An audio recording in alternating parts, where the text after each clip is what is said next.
नमस्कार दोस्तों, आपका स्वागत है अपनी YouTube चैनल PFP में। एक और ट्रेडिंग वीक कंप्लीट हो चुका है और मार्केट में हमें वॉलेटिलिटी दिखाई पड़ती है। निफ्टी 50 18,100 पे क्लोज हुआ है। वीकली हाई और वीकली लो के बीच में अप्रॉक्सीमेटली 500 पॉइंट का डिफरेंस है। 1.5% के पॉजिटिव रिटर्न्स निफ्टी ने बनाकर दिए हैं, लेकिन लास्ट ट्रेडिंग सेशन में मतलब फ्राइडे के दिन हमें सेलिंग प्रेशर देखने को मिला। आधे % की गिरावट के साथ निफ्टी क्लोज होता हुआ नजर आता है। तो अगले वीक मार्केट से हम क्या एक्सपेक्ट कर सकते हैं, कौन से स्टॉक्स पे फोकस कर सकते हैं, इसके बारे में आज हम चर्चा करने वाले हैं।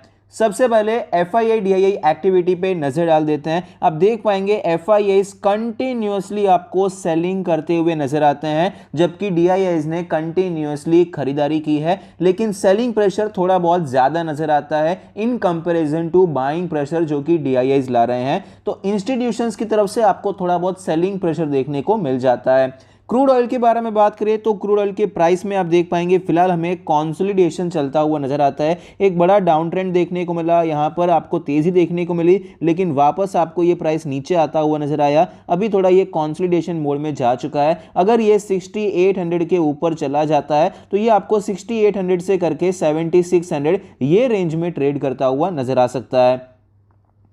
नेचुरल गैस के बारे में बात करें तो नेचुरल गैस में भी ऐसी सिचुएशन थी कि वापस ये 600 के ऊपर जाएगा, एक ब्रेकआउट देखने को मिलेगा, एक रैली देखने को मिलेगी, लेकिन ऐसा नहीं हुआ। नेचुरल गैस वापस हमें नीचे ही आता हुआ नजर आया है। इनफैक्ट ये जो लो बनाया था वो लो भी टूट चुका है। तो नेचुरल गैस का प्राइस नीचे आ रहा है, जो कि क्लियरली हमारे लिए अच्छी बात हो जाती है। गोल्ड के बारे में बात करें तो गोल्ड बहुत ही इंपॉर्टेंट लेवल पर ट्रेड कर रहा है। अब देख पाएंगे ये क्रैश के बाद जो रैली आई थी, मार्केट क्रैश के बाद 2020 का जो मार्केट क्रैश था, गोल्ड ने बहुत अच्छा परफॉर्म किया। उसके बाद ये गिरावट देखने को मिली, कंसोलिडेट किया, आपको यहां पर एक ब्रेकआउट होता हुआ नजर आया, रैली देखने को मिली, वापस एक चैनल में ट्रेड किया, ब्रेकआउट हुआ, अभी वापस ये एक इंपॉर्टेंट लेवल पे ट्रेड कर रहा है। ऑलरेडी आपको एक अच्छी रैली देखने को मिली है, ब्रेकआउट के बाद आपको स्लोली ये ऊपर जाता हुआ नजर आया है, रेजिस्टेंस लेवल पे पहुंच चुका है। ऑलरेडी एक बार ये टेस्ट हो चुका है, तो इसीलिए थोड़ी बहुत गिरावट अब भी एक्सपेक्ट कर सकते हैं। यहां पर कंसोलिडेशन के बाद आपको एक अच्छा ब्रेकआउट देखने को मिल सकता है, एक अच्छी रैली गोल्ड में आपको वापस बढ़ती हुई नजर आ सकती है। US डॉलर के बारे में बात करें तो डॉलर में भी आपको ब्रेकआउट की कंडीशंस नजर आती है। आप देख पाएंगे किस हिसाब से 83 के लेवल पर आपको ट्रिपल टॉप बनता हुआ नजर आया, फिर गिरावट देखने को मिली, रिकवरी देखने को मिली, अब वापस ये 83 के लेवल पे कंसोलिडेट कर रहा है। तो अगर 83 का लेवल टूट जाता है तो यहां पर क्लियरली रुपी आपको वीक होता हुआ नजर आ सकता है, क्योंकि डॉलर आपको 84 की तरफ बढ़ता हुआ नजर आ सकता है। 84 की तरफ बढ़ेगा, डेप्रिसिएट होगा रुपी, जो कि क्लियरली अच्छी बात नहीं है। तो करेंसी मार्केट से आपको इतने अच्छे संकेत नजर नहीं आते हैं। क्रूड ऑयल का प्राइस साइडवेज है, नेचुरल गैस नीचे जा रहा है, गोल्ड ऊपर जा रहा है, तो कमोडिटी में मिक्स सिग्नल्स हैं। गोल्ड थोड़ा सा पॉजिटिव नजर आता है, वो इक्विटी से जनरली उल्टा चलता है, तो ये थोड़ा सा एक हमें डिस्कनेक्ट नजर आता है। बाकी ओवरऑल कमोडिटी अगर गोल्ड को छोड़ देते हैं, क्रूड ऑयल आपको साइडवेज नजर आता है, ये अच्छी बात है, लेकिन करेंसी मार्केट से वीक सिग्नल है। अब यूएस मार्केट के बारे में बात करें तो आपके सामने S&P 500 का वीकली चार्ट है। आपको यहां पर गिरावट नजर आती है, एक ब्रेकआउट अटेम्प्ट यहां पर हुआ था, फेल होता हुआ नजर आया, गिरावट देखने को मिली, यहां पर ब्रेकडाउन हुआ, लेकिन आप देख सकते हैं ब्रेकडाउन के बाद जल्दी ही रिकवरी होती हुई नजर आई। तो जनरली एक पॉजिटिव साइन होता है। अगर स्विंग लो के नीचे जाने के बाद जल्दी रिकवर हो जाता है, ज्यादा नीचे नहीं जा पाता है, तो मतलब अभी थोड़ा बहुत साइडवेज मोमेंटम हम एक्सपेक्ट कर सकते हैं। बहुत तेजी एक्सपेक्ट ना भी हो, फिर भी बहुत गिरावट एक्सपेक्ट नहीं होगी, और ऐसा ही कुछ हुआ। यहां पर गिरावट देखने को मिली, ब्रेकडाउन हुआ यहां पर, लेकिन आप देख सकते हैं रिकवरी जल्दी हो गई, तो उसके बाद आपको ये साइडवेज होता हुआ नजर आया है। कोई बहुत बड़ा मोमेंटम इधर साइड पे देखने को नहीं मिला है। अभी फिलहाल ये एक इंपॉर्टेंट लेवल पे ट्रेड कर रहा है। अब देख पाएंगे यहां पर किस हिसाब से आपको स्ट्रॉन्ग कैंडल्स देखने को मिले, स्ट्रॉन्ग बुलिश कैंडल्स देखने को मिले, फिर यहां पर गिरावट देखने को मिली। अब ये 2 हफ्ते से कंसोलिडेट कर रहा है, तो ये इंपॉर्टेंट सपोर्ट लेवल पे आपको कंसोलिडेट करता हुआ नजर आता है। इंपॉर्टेंस यहां पर भी नजर आएगी। यहां पर आपको ब्रेकआउट डब्ल्यू पैटर्न का देखने को मिला, फिर यहां पर फिर से सपोर्ट लेकर ऊपर गया, तो काफी इंपॉर्टेंट लेवल है। तो अगर ये लेवल आपको टूटता हुआ नजर आता है तो हम यहां पर मान सकते हैं कि ये ट्रेंड लाइन का ब्रेकआउट ही जल्दी हो सकता है, और S&P 500 भी आपको ऊपर जाता हुआ नजर आ सकता है। तो ग्लोबल इक्विटी अभी काफी ज्यादा इंपॉर्टेंट स्टेज पे ट्रेड करती हुई नजर आती है। अगर ब्रेकआउट होता है तो निफ्टी के लिए काफी ज्यादा पॉजिटिव हो जाएगा। इंपॉर्टेंट इवेंट्स के बारे में बात करें तो मंडे को इंडिया का मैन्युफैक्चरिंग पीएमआई का डेटा आने वाला है और ट्यूसडे को यूके का आने वाला है। वेडनेसडे को bank of England consumer credit का डेटा आने वाला है। इंडिया सर्विसेज पीएमआई का डेटा है। थर्सडे को यूएस फेड एफओएमसी मिनट्स हैं और यूएस का बैलेंस ऑफ ट्रेड का डेटा आने वाला है। फ्राइडे को फॉरेक्स रिजर्व का डेटा है। यूएस अनएम्प्लॉयमेंट रेट का डेटा है। तो क्लियरली इस हफ्ते हमें काफी ज्यादा इंपॉर्टेंट डेटा मिलने वाले हैं। हमारे भी यानी कि डोमेस्टिक डेटा भी आएंगे और फॉरेन के भी काफी ज्यादा इंपॉर्टेंट डेटा आने वाले हैं जो कि मार्केट पर सिग्निफिकेंट इंपैक्ट डाल सकते हैं। निफ्टी 50 के चार्ट पर आप देख सकते हैं किस हिसाब से हमें गिरावट देखने को मिली। निफ्टी नीचे आता हुआ नजर आया। 100 डेज के मूविंग एवरेज से अच्छी रिकवरी देखने को मिली। निफ्टी हमें ऊपर जाता हुआ नजर आता है, लेकिन लास्ट ट्रेडिंग सेशन में 20 डेज के मूविंग एवरेज पर रेजिस्टेंस लेने के बाद हमें गिरावट नजर आती है। डेली आरएसआई 44 का लेवल है। मोमेंटम एक्चुअली बिल्कुल भी नहीं है, साइडवेज आपको नजर आता है। इंपॉर्टेंट लेवल्स के बारे में बात करें, अगर हम वीकली चार्ट पर देखने जाएंगे तो वीकली कैंडल जो बनी है आपको डिसेंट बनती हुई नजर आती है। हमने डिस्कस किया था लास्ट वीक कि जिस हिसाब से ये वीक कैंडल बनती हुई नजर आती है, कुछ ज्यादा ही वीकनेस देखने को मिल रही है, जो कि क्लियरली अच्छी बात नहीं है, क्योंकि ये लेवल के नीचे आपको ये क्लोज होता हुआ नजर आया। लेकिन अगर इमीडिएट रिकवरी आती है तो हम ये एक्सपेक्ट कर सकते हैं कि भाई ये वीक आपको अच्छा क्लोज होता हुआ नजर आएगा और इस वीक के ऊपर अगर जाता है तो अच्छी रैली कंटिन्यू रहती हुई नजर आएगी। हमने लास्ट वीक डिस्कस किया था, कुछ ऐसी कंडीशन देखने को मिली। भले ये प्रोबेबिलिटी कम थी, प्रोबेबिलिटी ये ज्यादा थी कि गिरावट होगी, उसके बाद कुछ रिकवरी देखने को मिलेगी, लेकिन जैसा हमने डिस्कस किया उसी हिसाब से होता हुआ नजर आया है और यहां पर आपको एक ट्रेंड लाइन भी नजर आती है। तो अभी इंपॉर्टेंस क्या है, यहां पर ये इंपॉर्टेंट सपोर्ट बन चुका है। दोनों वीक का ये लो काफी ज्यादा इंपॉर्टेंट हो जाएगा। अगर ये लो टूट जाता है तो क्लियरली हम एक्सपेक्ट करेंगे कि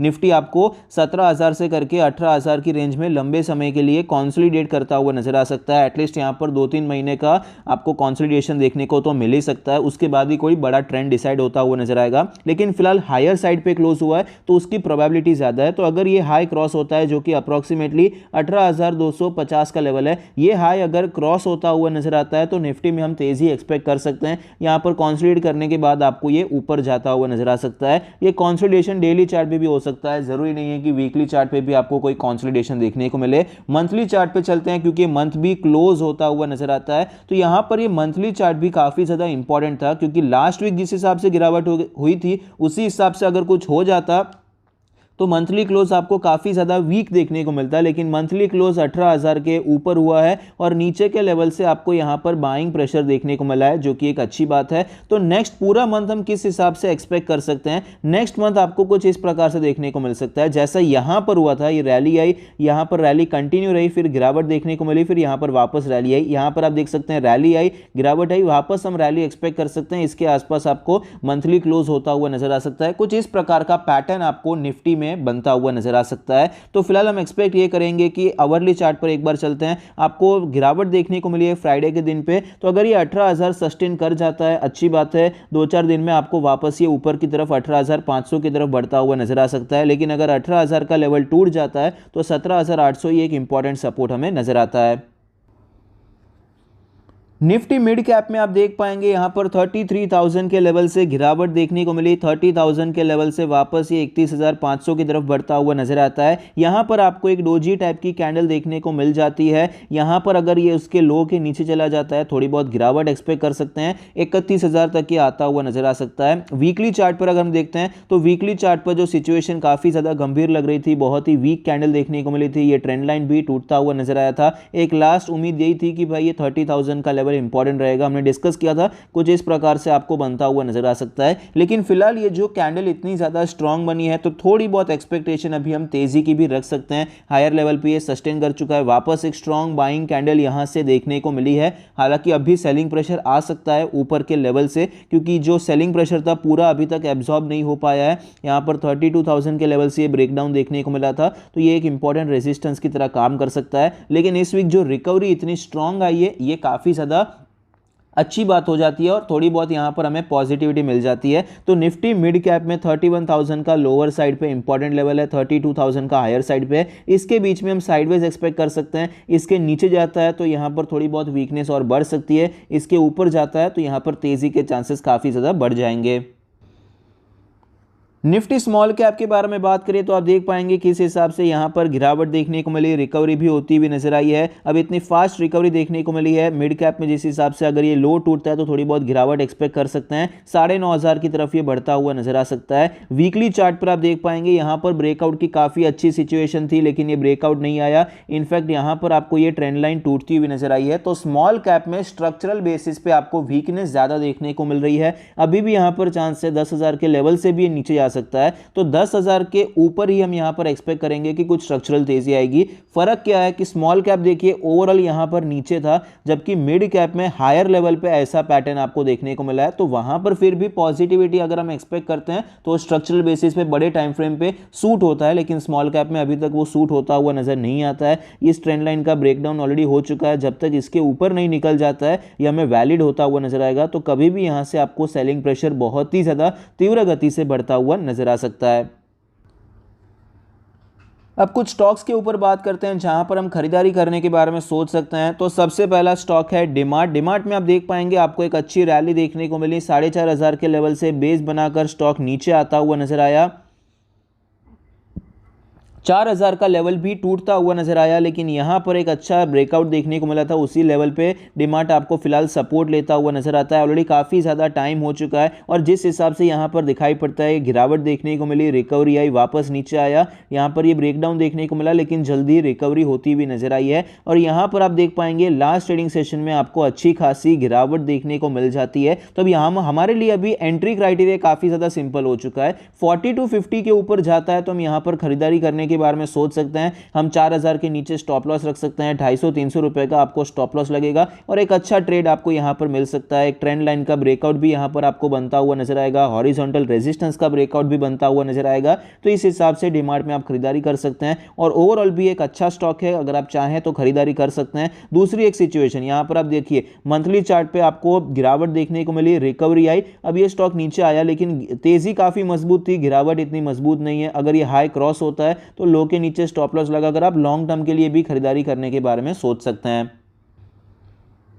दूसरा स्टॉक है LTIM। LTIM हमने पिछले वीक डिस्कस किया था कि किस प्रकार से यहां पर एक खरीदारी की अपॉर्चुनिटी बन सकती है, क्योंकि स्टॉक में आपको यहां पर अच्छी रैली देखने को मिली, सपोर्ट लेकर स्टॉक ऊपर जाता हुआ नजर आया। यहां से शार्प गिरावट हुई है, लेकिन एक इंपॉर्टेंट लेवल पे है। 2 हफ्ते से कॉन्सोलिडेट कर रहा है। अभी तो 3 हफ्ते हो चुके हैं, लास्ट वीक हमने डिस्कस किया था, तो यहां पर 3 हफ्ते हो चुके हैं। अभी अगर ये स्टॉक आपको 4,500 का लेवल तोड़ता हुआ नजर आता है तो स्टॉक में हमें एक अच्छी शॉर्ट टर्म की अपॉर्चुनिटी मिल सकती है। हम बहुत बड़ी पोजिशनल ट्रेड के लिए, लॉन्ग टर्म के लिए तो अभी नहीं बना सकते हैं। उतना ज्यादा स्ट्रेंथ आपको, उतना ज्यादा स्ट्रॉन्ग आपको ये स्टॉक नजर नहीं आता है। लॉन्ग टर्म के लिए ऑफकोर्स अगर आप खरीदारी करना चाहते हैं, SIP वे में करते हैं, बाय ऑन डिप्स वाली स्ट्रेटेजी करते हैं तो कर सकते हैं, लेकिन टेक्निकल टर्म्स पे अगर आप टेक्निकल एनालिसिस चार्ट के हिसाब से लॉन्ग टर्म प्ले करते हैं तो वो अभी तक नहीं किया जा सकता है। इतनी ज्यादा स्ट्रेंथ अभी तक नहीं आई है, लेकिन यहां पर आप खरीदारी करने के बारे में सोच सकते हैं। शॉर्ट टर्म का एक अच्छा ट्रेड आपका बन सकता है। अगर ये 4,500 के ऊपर जाता हुआ नजर आए तो इमीडिएट टारगेट आपका